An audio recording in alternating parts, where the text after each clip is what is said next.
Collectorate सभागार में ऊर्जा मंत्री श्रीकांत शर्मा के नेतृत्व में एक कार्यक्रम आयोजित किया गया, जिसमें ऊर्जा मंत्री द्वारा कोविड काल में अपनी सेवाओं को देने वाले स्वास्थ्य कर्मियों को सम्मानित किया गया।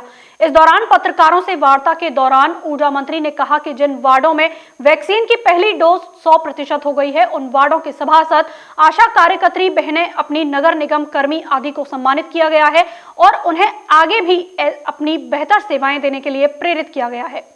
इस दौरान ऊर्जा मंत्री ने ओवैसी के बयान पर पलटवार करते हुए कहा कि ओवैसी शुरू से ही जहर की राजनीति करते हैं। देश में अलगाववाद को कैसे बढ़ावा मिले, सांप्रदायिक दंगे कैसे हों, यह लगातार दोनों भाई प्रयास करते रहते हैं। लेकिन देश में कानून है, कानून शक्ति के साथ अपना काम करेगा।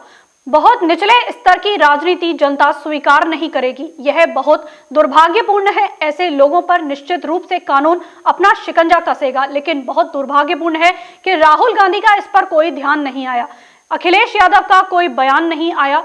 तो जो तथाकथित सेक्युलर अपने आप को कहते हैं, उनमें से किसी ने ओवैसी के बयान की आलोचना नहीं की है। ऊर्जा मंत्री ने कहा कि इस देश में कानून है। ओवैसी जैसे बहुत लोग आए और बहुत लोग चले गए।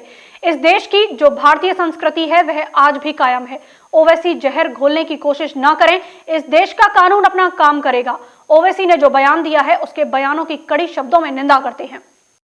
वैक्सीनेशन को लेकर जिन वार्ड क्षेत्रों में फर्स्ट डोज 100% कंप्लीट हो गई है, वहाँ की हमारी आशा बहनें, एएनएम बहनें और हमारे जो वहाँ के पार्षद हैं और हमारी स्वास्थ्य विभाग की जो पूरी टीम है, हमारी नगर निगम की टीम है, उन सभी को आज यहाँ सम्मानित हमने किया है और उनको आग्रह भी किया है कि जो डबल डोज का हमारा लक्ष्य है वो भी बहुत जल्द पूर्ण हो जाए।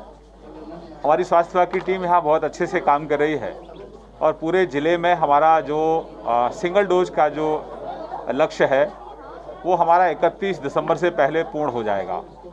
तो मैं सभी जितने भी हमारे स्वास्थ्य विभाग की टीम यहाँ काम कर रही है, हमारी नगर निगम की टीम काम कर रही है, हमारे प्रशासनिक जो अधिकारी सब यहाँ काम कर रहे हैं, उन सब का मैं अभिनंदन करता हूँ, उनका धन्यवाद करता हूँ और मैं अपेक्षा करता हूँ कि जो लक्ष्य हमने तय किया है 31 दिसंबर का, उस लक्ष्य पहले हमारा जो सिंगल डोज का जो लक्ष्य है वो पूर्ण हो जाएगा।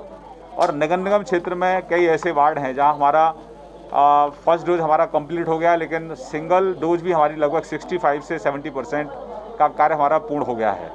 तो नगर आयुक्त साहब उसमें लगातार निगरानी कर रहे हैं, हमारे सीएमओ साहब लगातार निगरानी कर रहे हैं। उन वार्ड क्षेत्रों में भी हमारा जो डबल डोज का जो लक्ष्य है वो भी बहुत जल्दी पूर्ण हो, ऐसी मेरी सभी अपने जो स्वास्थ्य विभाग के लोग हैं, नगर निगम के लोग हैं, सबसे मेरी इस तरह की अपेक्षा है और ये लोग बहुत शिद्दत से, मेहनत से काम कर रहे हैं। इन सबका धन्यवाद, इनको साधुवाद।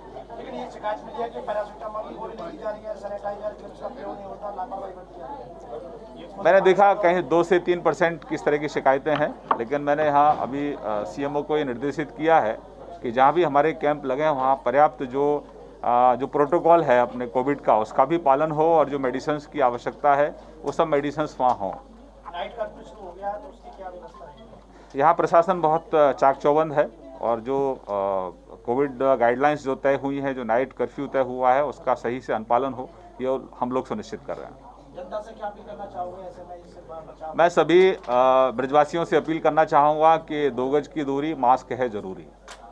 अभी कोविड गया नहीं है और इस कोविड को पूरी तरह से अपने प्रदेश से बाहर रखना है, अपने देश से बाहर रखना है और हमारे मथुरा में बिल्कुल ये प्रवेश ना करे।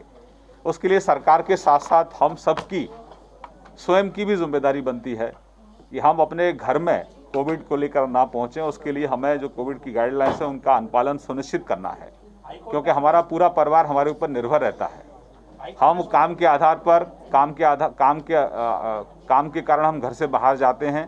देखिए, ओवैसी शुरू से ही जहर की राजनीति करते हैं। देश में अलगाववाद को बढ़ावा कैसे मिले, सांप्रदायिकता को, दंगे फसाद कैसे हों, ये लगातार ये दोनों भाई इसका प्रयास करते रहते हैं। लेकिन देश में कानून है, कानून सख्ती के साथ अपना काम करेगा। राजनीति चलती रहती है, लेकिन बहुत निचले स्तर की राजनीति को जनता स्वीकार नहीं करती है। सीधे सीधे पुलिस को धमकाना, सीधे सीधे इस देश के संविधान को चुनौती देना, मैं मानता हूँ ये बहुत दुर्भाग्यपूर्ण है और ऐसे लोगों पर शिकंजा जरूर निश्चित रूप से कानून अपना शिकंजा कसेगा। लेकिन बहुत दुर्भाग्यपूर्ण है कि राहुल गांधी का कोई बयान नहीं आया। अखिलेश यादव जी का कोई बयान नहीं आया। जो तथाकथित जो सेकुलर अपने आप को कहते हैं उनमें से किसी ने ओवैसी के बयान की आलोचना नहीं की है। तो आखिरकार ये माजरा क्या है? इस देश में कानून है। ओवैसी जैसे बहुत लोग आए, बहुत लोग चले गए। ओवैसी तो अभी पैदा हुए हैं इस देश में। मुगल भी आए, अंग्रेज भी आए, इस देश ने उनको भी खदेड़ा। लेकिन इस देश की भारतीय जो संस्कृति अपनी वो आज भी कायम है। तो ओवैसी जहर घोलने की कोशिश ना करें, नहीं तो कानून इस देश में है, सख्ती के साथ कानून अपना काम करेगा। जैसे पुलिस को धमकी देंगे तो क्या इन पर कोई कार्रवाई? बहुत गलत है। ओवैसी ने जो भी बयान दिया है उसकी कड़े शब्दों में निंदा हम लोग करते हैं। सीधे संविधान को चुनौती देना, पुलिस को धमकाना। इसके भाई ने भी पहले कहा था कि हम 25 करोड़ हैं और वो 100 करोड़ हैं।